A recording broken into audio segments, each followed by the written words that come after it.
තමයි අද අපි සාකච්ඡා කරන්න යන්නේ මේ බල සමතුලිතතාවය සම්බන්ධව. මෙහෙමයි සමතුලිතතාවය කියන්නේ මොකක්ද? හිතන්න කිසියම් වස්තුවක් තියෙනවා. ඒ වස්තුව මත බල කිහිපයක් ක්‍රියාත්මක වෙනවා. එතකොට ඔය බල පද්ධතිය යටතේ ඔය වස්තුව සමතුලිතයි කියපු ගමන් මුලින්ම ළමයා ගොළුවට යන්නේ වස්තුව නිශ්චලයි කියන එක. ඔව් නිශ්චල වෙන්නත් පුළුවන්. එහෙම නැත්නම් වස්තුව ඒකාකාර ප්‍රවේගයෙන් චලනය වෙනවා වෙන්නත් පුළුවන්. කොහොමත් නිව්ටන්ගේ පළවෙනි නියමය ඉගෙන ගත්ත ගමන් ළමයා දන්නවා නිශ්චල තත්වයයි ඒකාකාර ප්‍රවේගයෙන් චලනය වෙනවා කියන තත්වයයි බල පැත්තෙන් ගත්තොත් එකම තත්ත්ව. පළවෙනි නියමෙන් කියන්නේ මොකද්ද? එක්ක නිශ්චලයි එහෙම නැත්නම් ඒකාකාර ප්‍රවේගයෙන් චලනය වෙනවා. ඔය නිශ්චලයි එහෙම නැත්නම් ඒකාකාර ප්‍රවේගයෙන් චලනය වෙනවා කියලා කියපු ගමන් එතනින් අදහස් වෙනවා ඒ වස්තුවට ත්වරණයක් නැහැ. ත්වරණයක් නැහැ. ඒ කියන්නේ ත්වරණය ශුන්‍යයි. ත්වරණය බිඳුවයි. ත්වරණයක් නැහැ කියන්නේ අනිත් පැත්තට එයාට රේඛීය ත්වරණයකුත් නැහැ. කෝණික ත්වරණයකුත් නැහැ. කෝණික ත්වරණ කියන්නේ මොනවද? හිතන්නකෝ කෝණික ප්‍රවේගය ඒකාකාර වැඩි වීම. ෆෑන් එකක් දාලා මුල් තප්පර කිහිපයක් දිහා කැරගෙන වේගයෙන් එන්න වැඩි වෙනවා. ඔන්න ඕකට තමයි කෝණික ත්වරණ කියලා කියන්නේ. එහෙනම් ත්වරණයක් නැහැ කියන්නේ රේඛීය ත්වරණයකුත් නැහැ, කෝණික ත්වරණයකුත් නැහැ.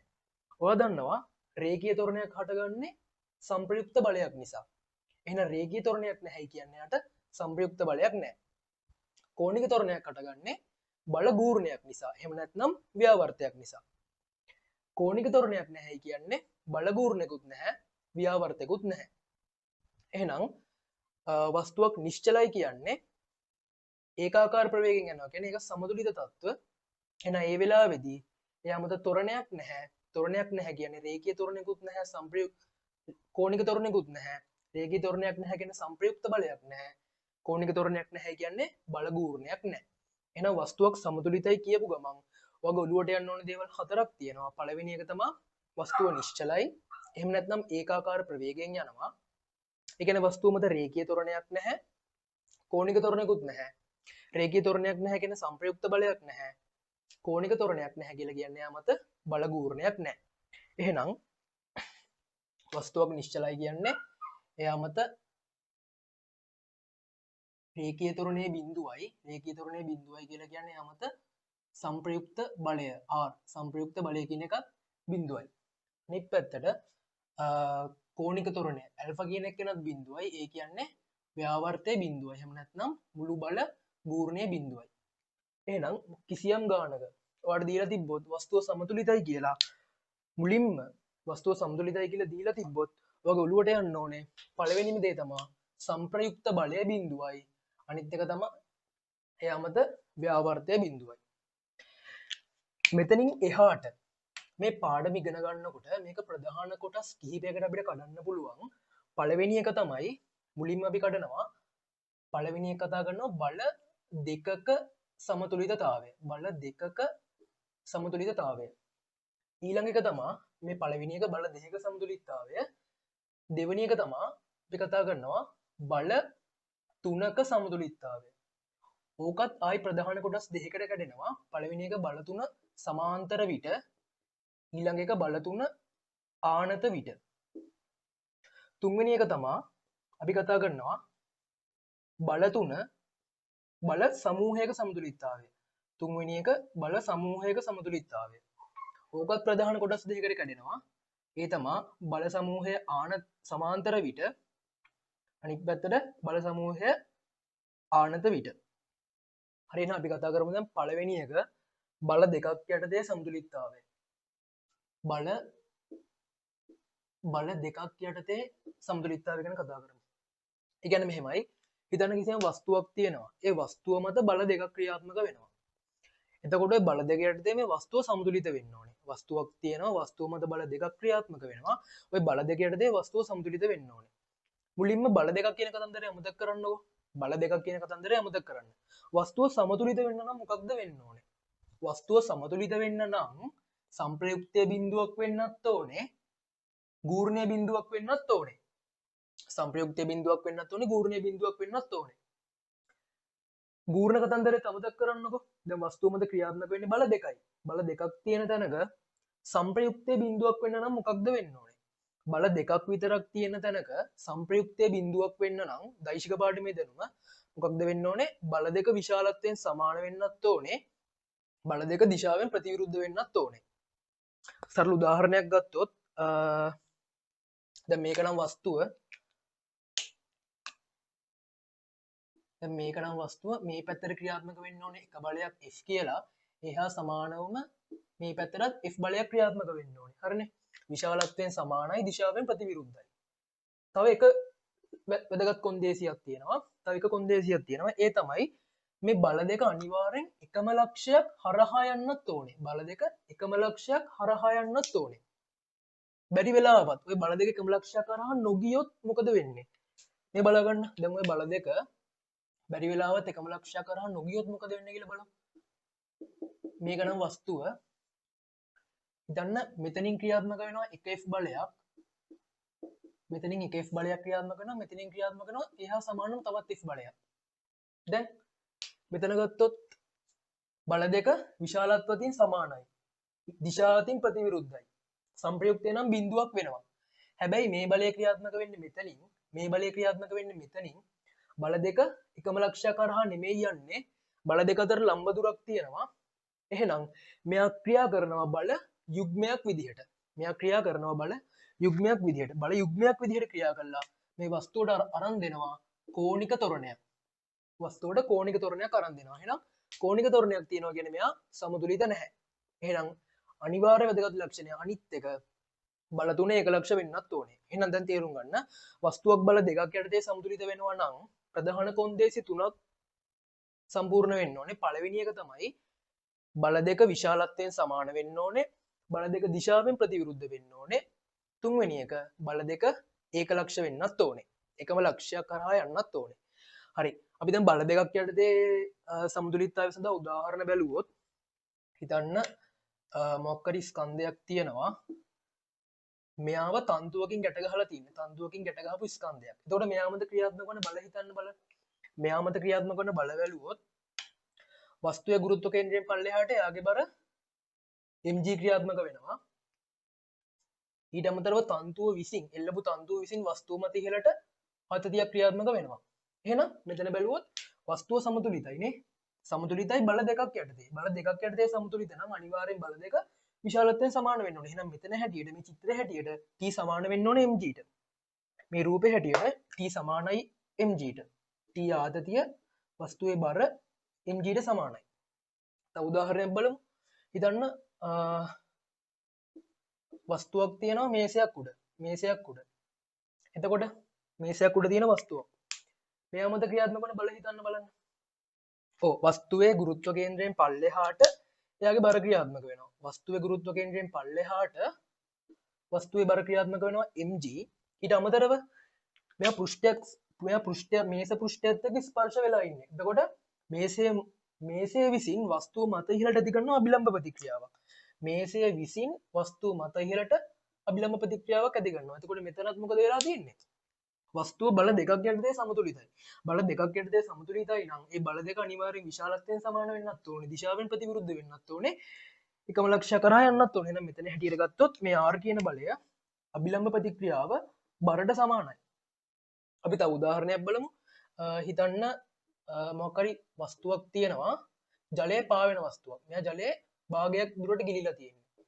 ජලයේ කොටසක් ගිලී පාවෙන වස්තුවක්. එතකොට මෙයා මත ක්‍රියාත්මක වෙන බල ගත්තොත් මෙයා මත ක්‍රියාත්මක වන බල ගත්තොත් ඔයා දන්නවා වස්තුවේ ගුරුත්ව කේන්ද්‍රයෙන් පල්ලෙහාට වස්තුවේ ගුරුත්ව කේන්ද්‍රයෙන් පල්ලෙහාට එයාගේ බර ක්‍රියාත්මක වෙනවා නේ බර mg ඊට අමතරව ගිලිච්ච කොටසේ හරි මැදින් ඒ කියන්නේ උත්ප්ලාවකතා කේන්ද්‍රයෙන් ඉහළට උඩුකුරු තෙරපුම ඇති වෙනවා නේ උත්ප්ලාවකතා කේන්ද්‍රයෙන් ඉහළට උඩුකුරු තෙරපුම මම ඒක දන්නවා g dash කියලා උත්ප්ලාවකතා කේන්ද්‍රය එතනින් ඉහළට උඩුකුරු තෙරපුම u ඇති වෙනවා එහෙනම් ඔන්න ඔය බල දෙක යටතේ උඩුකුරු තෙරපුම සහ බර යටතේ මේ වස්තුව සමතුලිතයි.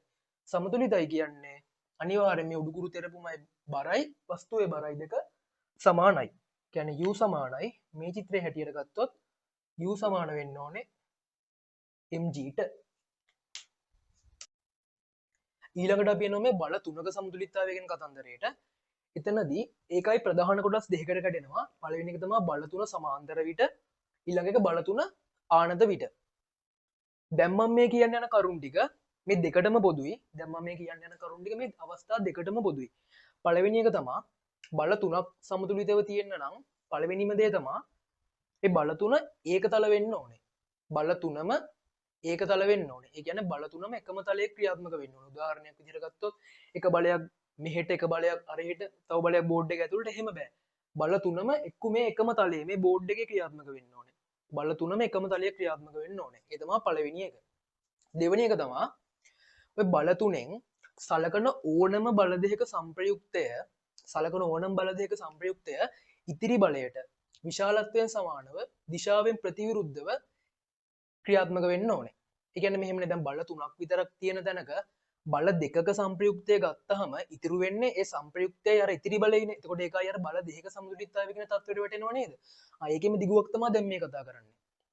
ඊළඟට තුන්වෙනි කොන්දේසිය තමයි ඔය බල තුනේ තියෙන විශාලම බලයේ විශාලත්වය. බල තුනේ තියෙන විශාලම බලයේ විශාලත්වය ඉතිරි බල දෙකේ විශාලත්ව වල එකතුවට වඩා අනිවාර්යෙන් අඩු වෙන්න ඕනේ. නැත්තම් සමාන වෙන්න ඕනේ. බල තුනේ තියෙන විශාලම බලයේ විශාලත්වය ඉතිරි බල දෙකේ විශාලත්වයට වඩා අඩු වෙන්න ඕනේ. එහෙම නැත්තම් සමාන වෙන්න ඕනේ. දැන් සරල උදාහරණයක් විදිහට අරගත්තොත් හිතන්න වස්තුවක් තියෙනවා. ඒ වස්තුව මත එක්කෙනෙක් නිව්ටන් 5ක් දාලා දිනවා, තව එක්කෙනෙක් නිව්ටන් 20ක් දානවා, තව එක්කෙනෙක් නිව්ටන් 1000ක් දානවා. කීයටත් ඔය වස්තුව සමතුලිත වෙන්න බෑනේ. එක්කෙනෙක් නිව්ටන් 5යි අනිත් එක්කෙනා නිව්ටන් 20යි, තව එකෙක් තනියම නිව්ටන් 1000ක් දානවා.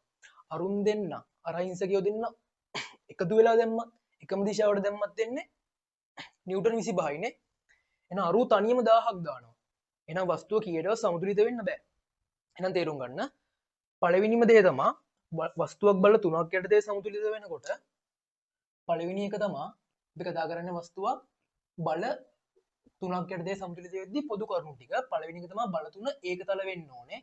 දෙවෙනි කරුණ තමයි සලකන බල දෙක සංප්‍රයුක්තය ඉතිරි බලයට විශාලත්වයෙන් සමානව දිශාවෙන් ප්‍රතිවිරුද්ධව ක්‍රියා කරන්න ඕනේ. තුන්වෙනි වැදගත් ලක්ෂණය බල තුනෙන් විශාලම බලයේ විශාලත්වය. බල තුනේ මේ තුන්වෙනි එක පට්ට වැදගත්. බල තුනෙන් විශාලම බලයේ විශාලත්වය. මම ඒක ලියන්නම්. බල තුනෙන් විශාලම බලයේ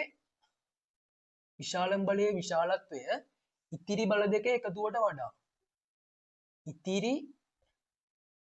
බලවල විශාලත්ව වල එකතුවට වඩා අනිවාර්යෙන් කුඩා වෙන්න ඕනේ. නැත්තම් සමාන වෙන්න ඕනේ. ඒ කියන්නේ උදාහරණයක් විදිහට හිතන්න නිව්ටන් 2කුයි නිව්ටන් 3කුයි නිව්ටන් 10කුයි දාලා වස්තුවක් සමතුලිත කරන්න හදනවා කියලා. කීයටවත් මේ බල තුන යටතේ වස්තුව සමතුලිත කරන්න බෑ. ඇයි? මෙතන තියෙන විශාලම බලයේ විශාලත්වය 10යි. ඉතිරි බල දෙකේ විශාලත්ව වල එකතුව ගත්තත් වෙන්නේ 5යි. එහෙනම් 5ට වඩා 10 ලොකුයි. විශාලම බලයේ ඉතිරි බල දෙකේ විශාලත්ව වල එකතුව වඩා ලොකුයි. එහෙනම් කීයටවත් මේක සමතුලිත වෙන්නේ නැහැ. උදාහරණයක් දැන් සරලව හිතුවොත් වස්තුවක් මත දැන් මුන් දෙන්න 2යි 3යි මුන් දෙන්න දාන්න බලමු උපරිම සම්ප්‍රයුක්තය දෙන්නත් වෙන්නේ 5යි. මු තනියම 10ක් දාලා දිනවා. එහෙනම් වස්තුව කීයටවත් සමතුලිත වෙන්න බෑනේ. එහෙනම් ඔන්න ඔය කරුණු ටික හොඳට මතක තියාගන්න. වස්තුවක් බල තුනක් යටතේ සමතුලිත වෙන්න ප්‍රධාන කරුණු තුනක් තෘප්ත වෙන්න ඕනේ. පළවෙනි එක තමයි බල තුනේ එකතල වෙන්න ඕනේ. දෙවෙනි එක සලකන බල දෙක සංප්‍රයුක්තයේ ඉතිරි බලයට විශාලත්වයෙන් සමාන හා දිශාවෙන් ප්‍රතිවිරුද්ධ වෙන්න ඕනේ. තුන්වෙනි එක විශාලම් බලයේ විශාලත්වය ඉතිරි බල දෙකේ විශාලත්ව වල එකතුවට වඩා කුඩා වෙන්න ඕනේ නැත්තම් සමාන වෙන්න ඕනේ. අපි දැන් ඉන්නේ මේ බල තුනක සමතුලිතතාවය යටතේ. එතනින් අපි මුලින්ම කතා කරනවා මේ බල තුන සමාන්තර විට. මෙහෙමයි බල තුන සමාන්තරව තියෙනකොට ඒක සමතුලිත වෙන්න නම් ප්‍රධාන අවශ්‍යතාවයක් වෙන්න ඕනේ. ඒ තමයි ඔය බල තුනේ තියෙන විශාලම බලය. විශාලම බලය එක දිශාවකට ක්‍රියාත්මක වෙන්න ඕනේ. ඉතිරි බල දෙක ප්‍රතිවිරුද්ධ දිශාවට ක්‍රියාත්මක වෙන්න ඕනේ. විශාලම බලය එක දිශාවකට ක්‍රියාත්මක වෙන්න ඕනේ.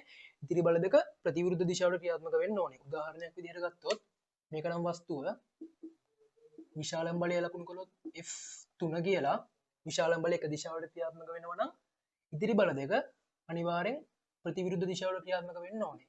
F1 F2 එහෙම වෙලා විතරක් මදි. විශාලම් බලය එක දිශාවකට තිබිලා ඉතිරි බල දෙක ප්‍රතිවිරුද්ධ දිශාවට විතරක් තිබ්බට මදි. අනිවාර්යෙන් තව එක දෙයක් වෙන්න ඕනේ. ඒ තමයි විශාලම් බලයේ විශාලත්වය ඉතිරි බල දෙකේ විශාලත්ව වල එකතුවට සමාන වෙන්නත් ඕනේ.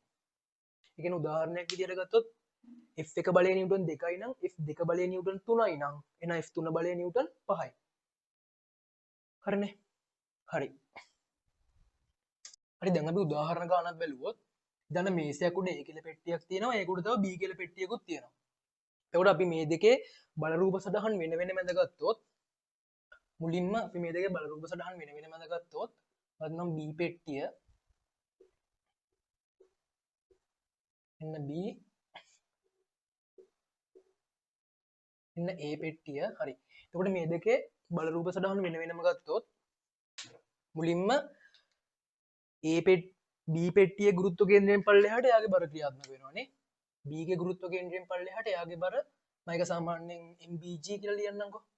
MBG මෙයාගේ බර මෙතනින් ක්‍රියාත්මක වෙනවා. ඊට අමතරව A පෙට්ටියේ ගුරුත්ව කේන්ද්‍රයෙන් පල්ලෙහාට එයාගේ බර ක්‍රියාත්මක වෙනවා. ඒක මම ලියන්නම් MAG කියලා. ඊට අමතරව තව මොනවද ක්‍රියාත්මක වෙන බල තියෙන්නේ? A පෙට්ටිය මේසය මත ඉන්නේ. A පෙට්ටිය මේසය මත නම් ඉන්නේ මේසය විසින් A පෙට්ටිය මත ඉහළට අභිලම්බ ප්‍රතික්‍රියාවක් ඇති කරනවා. ඒක මම ඒ ඇති කරන අභිලම්බ ප්‍රතික්‍රියාව මම R කියලා ලකුණු කරන්නම්.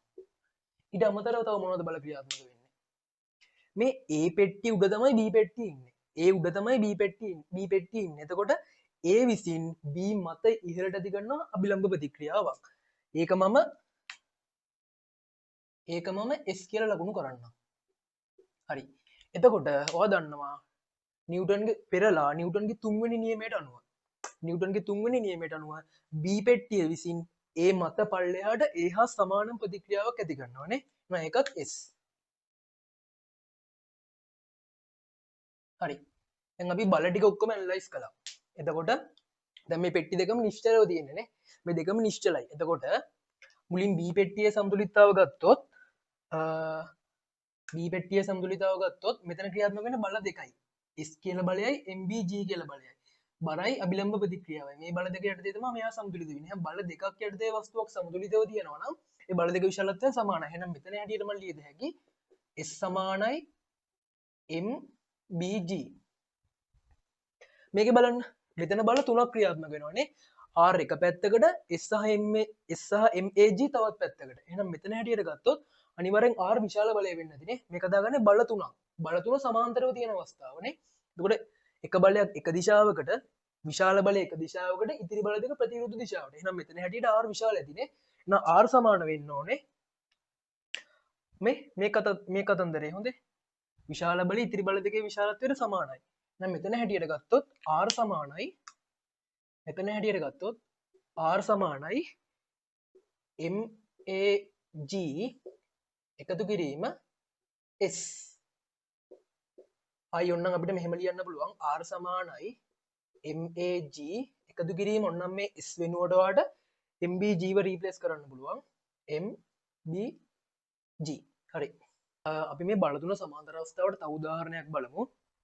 ඒ තමයි හිතන්න වස්තුවක් දුනු තරාදියකින් එල්ලලා ද්‍රවයක් ඇතුලේ සම්පූර්ණයෙන්ම ගිල්ලලා තියෙනවා. වස්තුවක් දුනු තරාදියකින් එල්ලලා ද්‍රවයක් ඇතුලේ සම්පූර්ණයෙන්ම ගිල්ලලා තියෙනවා. එතකොට මෙයා මත ක්‍රියාත්මක වන බල රූප සටහන ගත්තොත් මේ වස්තුව මත ක්‍රියාත්මක වන බල රූප සටහන ගත්තොත් නිදහස් බල රූප සටහන ගත්තොත් අනිවාර්යෙන් වස්තුවේ ගුරුත්ව කේන්ද්‍රයෙන් පල්ලෙහාට බර ක්‍රියාත්මක වෙන්න ඕනේ. වස්තුවේ ගුරුත්ව කේන්ද්‍රයෙන් පල්ලෙහාට බර ක්‍රියාත්මක වෙන්න ඕනේ. ඊට අමතරව මේ මුළු වස්තුවම ද්‍රවය තුල ගිලිලානේ තියෙන්නේ. එතකොට උත්ප්ලාවකතා කේන්ද්‍රයෙන් ඉහළට උඩුකුරු තෙරපුම ක්‍රියාත්මක වෙනවා. උත්ප්ලාවකතා කේන්ද්‍රයෙන් ඉහළට උඩුකුරු තෙරපුම ක්‍රියාත්මක වෙනවා. ඊට අමතරව මේ තන්තුවෙන් එල්ලලා තියෙන වස්තුව.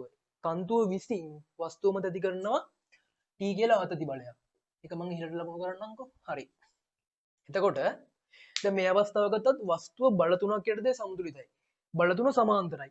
එතකොට එක බලයක් එක දිශාවට ක්‍රියාත්මක වෙද්දී ඉතිරි බල දෙක ප්‍රතිවිරුද්ධ දිශාවට ක්‍රියාත්මක වෙනවා. එහෙනම් අනිවාර්යෙන් මෙතන හැටියට මේ T ගේ U ගේ එකතු අනිවාර්යෙන් mg ට සමාන වෙන්න ඕනේ. ඇයි මේ වස්තුව සමතුලිතයි. බල තුනක් යටතේ සමතුලිතනේ. එතකොට මට ලියන්න පුළුවන් T ධන U සමානයි mg. අපි තව එක උදාහරණයක් බලමු. ඒ තමයි හිතන්න ඔන්න මේ පාර වස්තුවක් ද්‍රවයක පතුලට ගැට ගහලා තියෙන්නේ. වස්තුවක් තියෙනවා ද්‍රවයක පතුලට ගැට ගහලා. මෙයා පාවෙන්න බලන වස්තුවක්. එහෙනම් මෙයා මේ ද්‍රවයේ පතුලට තමා නූලකින් ගැට ගහලා තියෙන්නේ. එතකොට දැන් මෙයා මත ඇතිවන බල ටික අපි බැලුවොත් මෙයා මත ඇතිවන බල ටික නිදහස් බල රූප සටහන බැලුවොත් මේක නම් වස්තුව වස්තුවේ මේක නම් වස්තුවේ ගුරුත්ව කේන්ද්‍රයෙන් පල්ලෙහාට අනිවාර්යෙන් බර ක්‍රියාත්මක වෙන්න ඕනේ. වස්තුව සම්පූර්ණයෙන් ගිලිලා තියෙන්නේ. එහෙනම් උත්ප්ලාවකතා කේන්ද්‍රයෙන් ඉහළට උඩුකුරු තෙරපුම ක්‍රියාත්මක වෙන්න ඕනේ. ඊට අමතරව මේක නූලකින් පතුලට ගැට ගහලා තියෙන්නේ. එහෙනම් අනිවාර්යෙන් තන්තුව විසින් අනිවාර්යෙන් වස්තුව මත T කියලා ආතතියක් දෙන්නත් ඕනේ.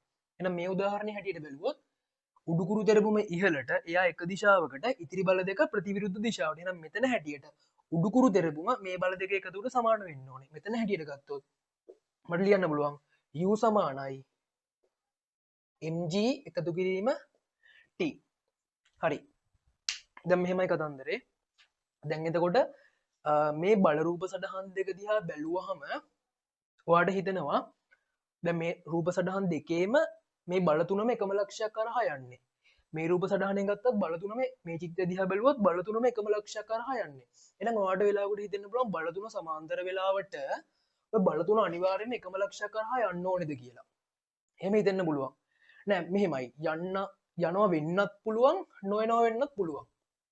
අනිවාර්යයෙන්ම යන්න ඕනේ කියලා එකක් නෑ. දැන් උදාහරණයක් විදිහට ගත්තොත් මේ බලා ගන්නකො. උදාහරණයක් විදිහට ගමු.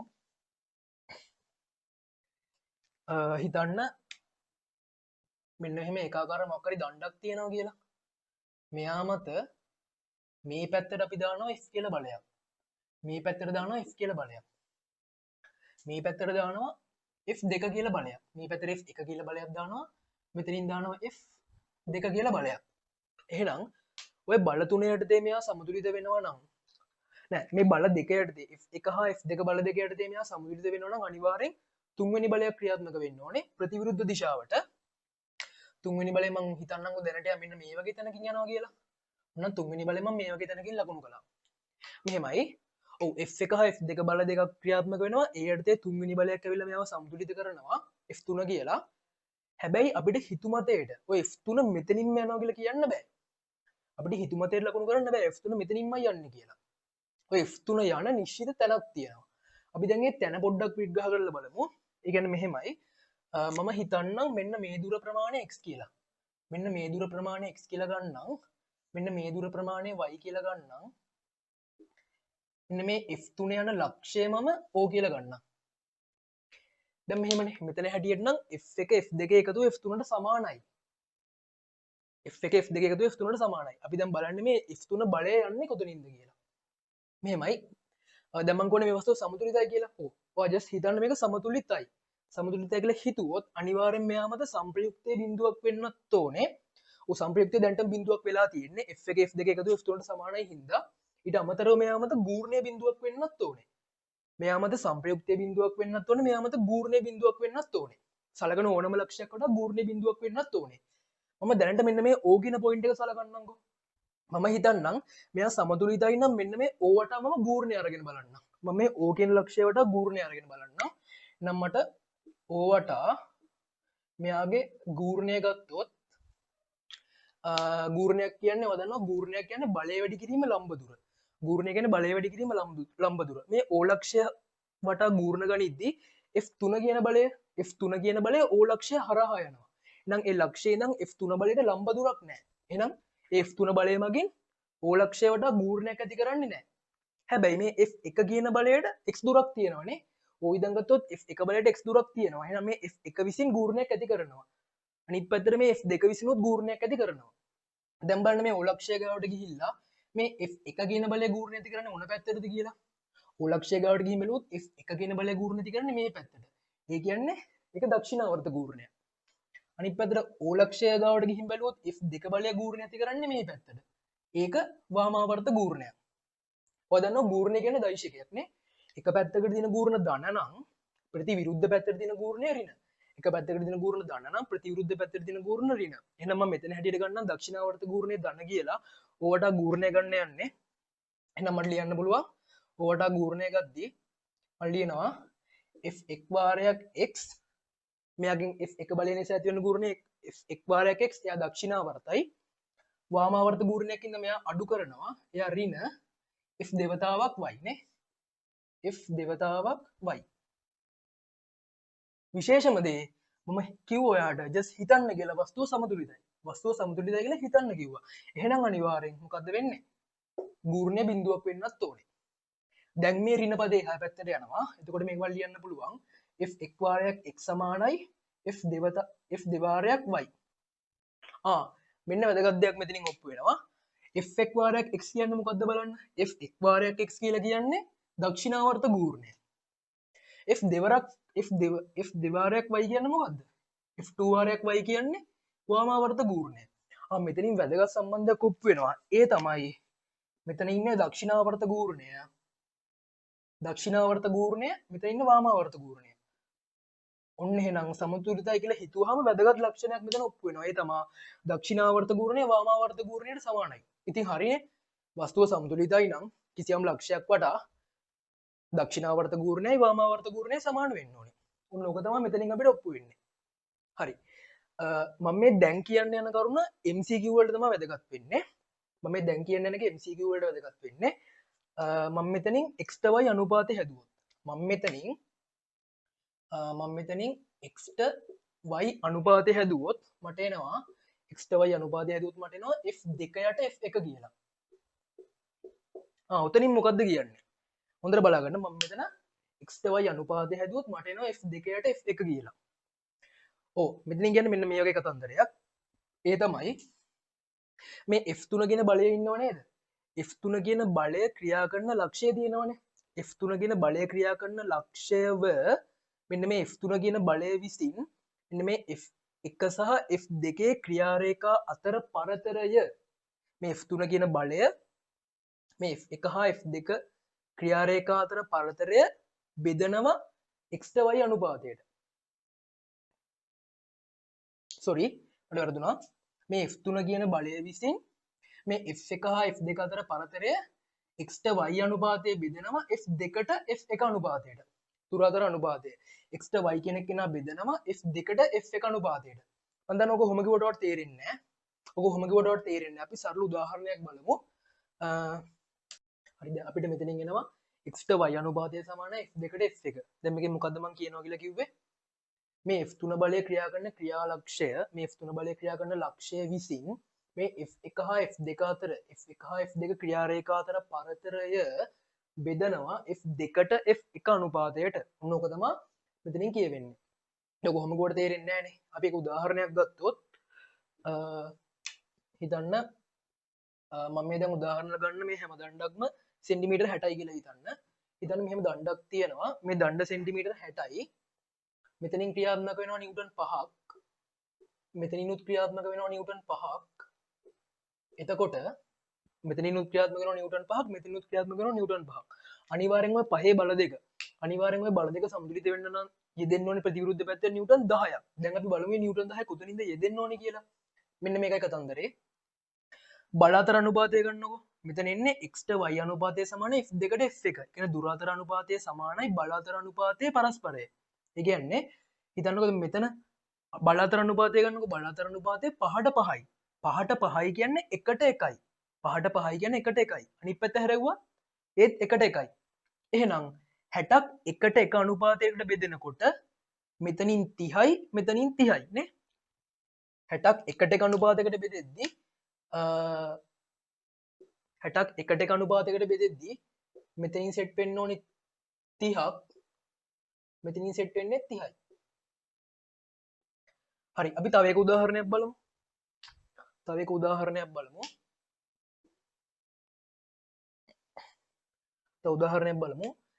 ඒ දණ්ඩම තමා දණ්ඩ සෙන්ටිමීටර් 60යි.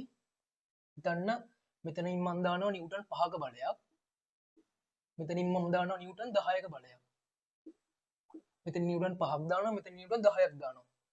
දණ්ඩ සෙන්ටිමීටර් 60යි. අනිවාර්යයෙන් මේ 5යි 10යි සමතුලිත කරවන්න නම් මේ පැත්තට යෙදෙන්න ඕන නිව්ටන් කීයක්ද? නිව්ටන් 15ක්. දැන් අපි බලමු මේ නිව්ටන් 15 කොතෙන්ද යෙදෙන්නේ කියලා. මෙහෙමයි. මුලින් ගන්න බල අතර අනුපාතය.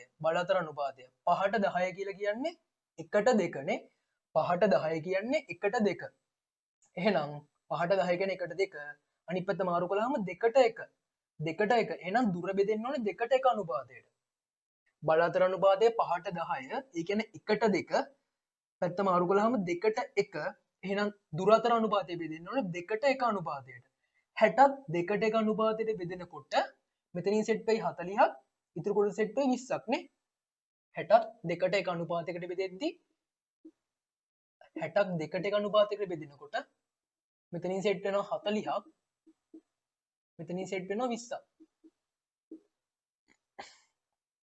තව උදාහරණයක් බලමුද මේක බලන්නකෝ හිතන්න මෙතනින් ක්‍රියාත්මක වෙනවා නිව්ටන් 15ක් මෙතනින් ක්‍රියාත්මක වෙනවා නිව්ටන් 15ක් මේ පැත්තට මෙතනින් ක්‍රියාත්මක වෙනවා නිව්ටන් 5ක් මෙතනින් ක්‍රියාත්මක වෙනවා නිව්ටන් 5ක් එහෙනම් තුන්වෙනි බලය මේ පැත්තට දෙන බලය කොතනින්ද එන්න ඕනේ බල අතර අනුපාතය කරන්න බල අතර අනුපාතය 5ට 15යි බල අතර අනුපාතය 5ට 15යි කියන්නේ 1ට 3යි පැත්ත මාරු කළොත් 3ට 1යි එහෙනම් මේ සෙන්ටිමීටර් 60 බෙදෙන්න ඕනේ 3ට 1 අනුපාතයට 60ක් 3ට 1 අනුපාතයකට බෙදෙනකොට මෙතනින් සෙට් වෙයි 45ක් ඉතුරු කොට සෙට් වෙයි 15ක් නේ එහෙනම් අනිවාර්යෙන් මේ 15යි 5යි සමතුලිත කරන්න නම් දාන්න ඕනේ බලය නිව්ටන් 20යි 60ක් 3ට 1 අනුපාතයකට බෙදෙනකොට මේ කොට සෙට් වෙයි 45ක් මේ කොට සෙට් වෙයි 15ක් හරි දැන් මේ මම මේ කියලා දුන්න ක්‍රමේ MCQ වලදී පුළුවන් නම් එකපාර දාන්න. එතකොට ඔයාලට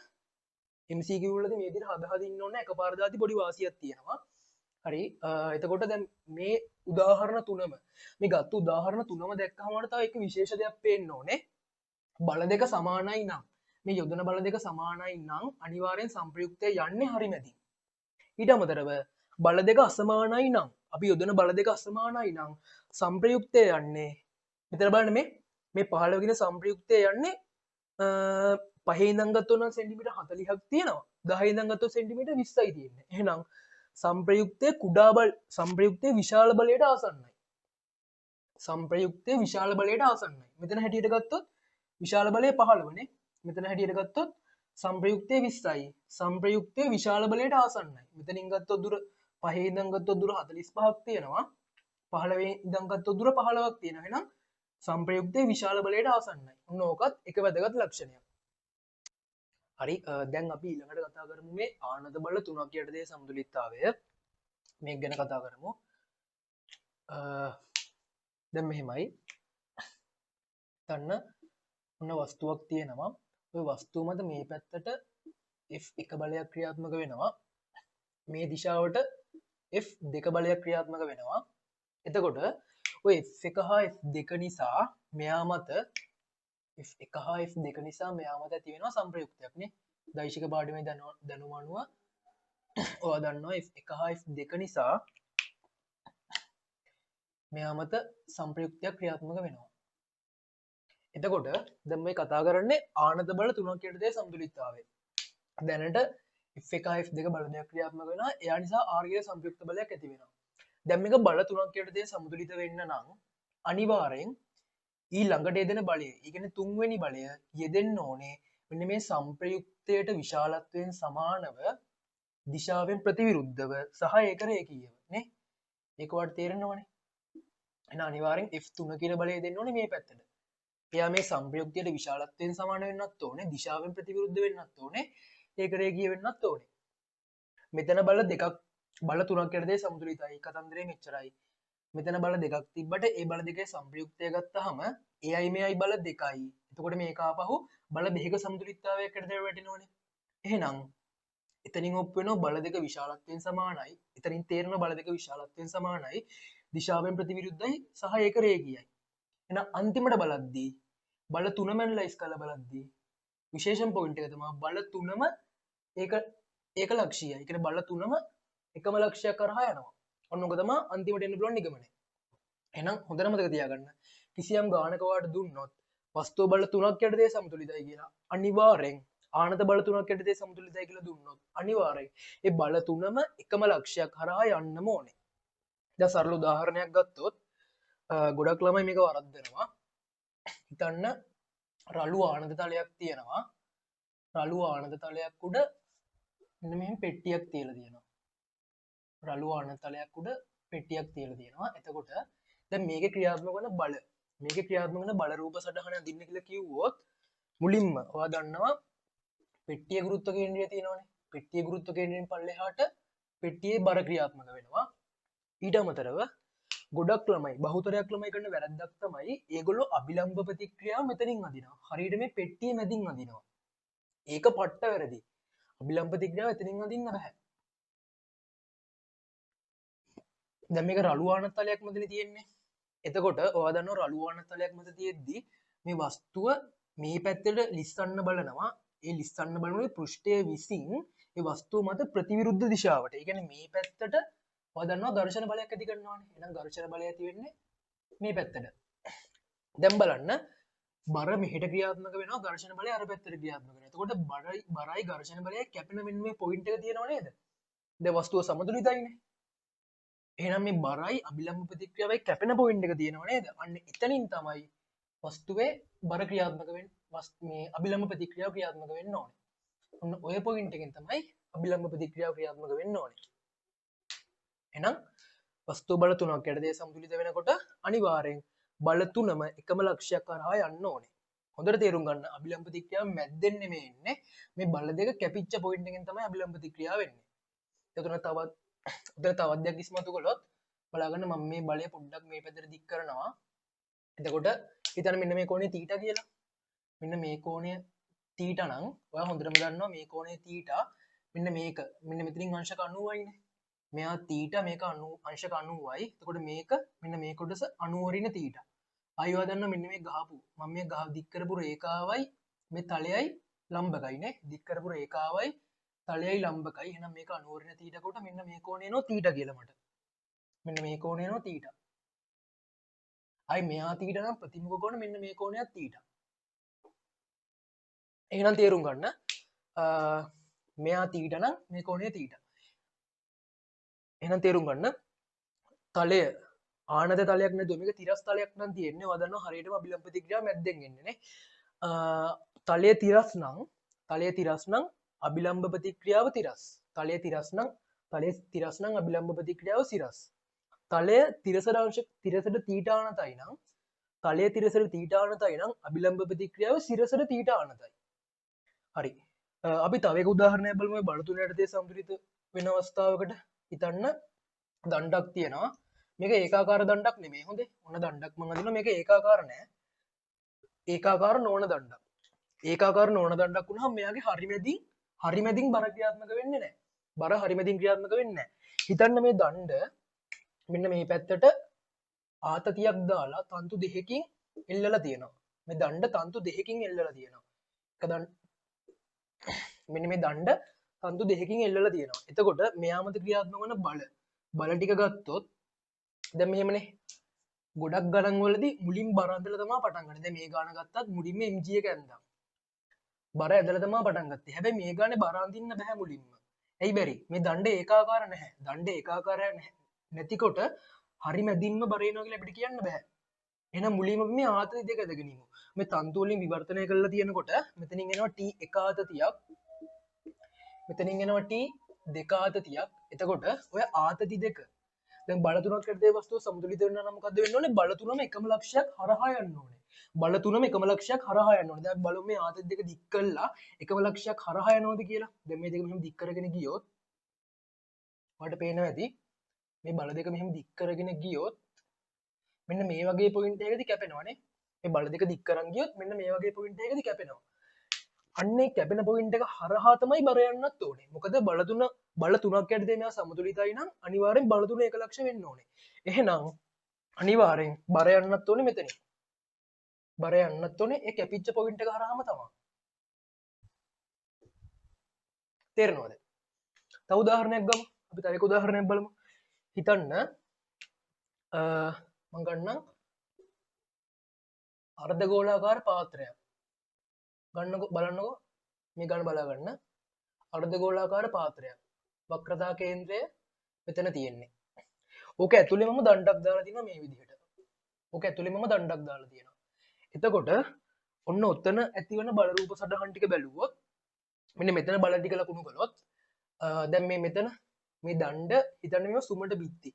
මේ දණ්ඩ ඇතුළේ තියෙන සුමට පෘෂ්ඨ. එතකොට මේ දණ්ඩ මෙතනින් ස්පර්ශ වෙනවා.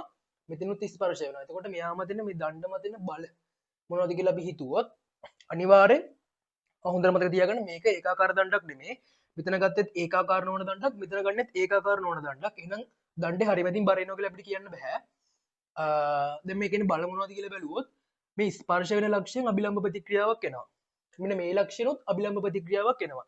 ඊට අමතරව දණ්ඩේ බර එනවා. දැන් අපි හැම ගානකම මුලින් කලේ මොකද්ද? ගොඩක් ගණන් වල කරන්නේ මුලින් බර දන්න හින්දා එයාගේ වැඩේ පටන් ගන්නවා. හැබැයි මේ ගානේ අපි කතා කරන්නේ ඒකාකාර නොවන දඬු. එහෙනම් මුලින් බර ඇඳලා අපිට පටන් ගන්න බෑ. එහෙනම් මම මුලින්ම අභිලම්බ ප්‍රතික්‍රියාවෙන් පටන් ගන්නවා. මෙහෙමයි හොඳට මතක තියාගන්න. මේ වගේ තැනක වක්‍ර පෘෂ්ඨයක් තියෙන තැනක අභිලම්බ ප්‍රතික්‍රියාව අඳින්නේ අනිවාර්යෙන් වක්‍ර පෘෂ්ඨයට ගහ ගන්න ඕනේ ස්පර්ශකයක්. අනිවාර්යෙන් ඒ වක්‍ර පෘෂ්ඨයට ස්පර්ශකයක් ගහ ගන්න ඕනේ. ස්පර්ශකයක් ගහලා තමයි අභිලම්බ ප්‍රතික්‍රියාව අඳින්නේ. එතකොට මෙතන හැටියට නම් ඒ අභිලම්බ ප්‍රතික්‍රියාව ස්පර්ශකයක් ගහලා අභිලම්බ ප්‍රතික්‍රියාව අඳිද්දි අනිවාර්යෙන් අභිලම්බ ප්‍රතික්‍රියාව වක්‍රතා කේන්ද්‍රය හරහා යන එක යනවා. ඒක වැදගත්. හොඳේ අනිවාර්යෙන් යනවා. හයි මොකද්ද හේතුව? O level දැනුම. ස්පර්ශකයකට ස්පර්ශ ලක්ෂයේදී අඳින ලම්බකයේ වක්‍රතා කේන්ද්‍රය හරහා යනවානේ. එයි මේක අංශක 90යි.